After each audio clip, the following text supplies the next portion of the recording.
أعوذ بالله من الشيطان الرجيم.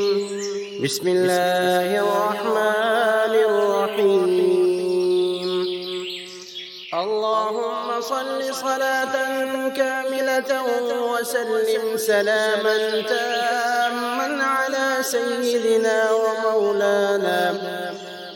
ومولانا محمد الذي تنحل به العقد وتنفرج به الكرب وتقضى به الحوائج وتنال به الرغائب وحسن الخواتم ويستسقى الغمام بوجهه الكريم وعلى آله وصحبه في كل لمحة ونفس بعدد كل معلوم لك يا الله يا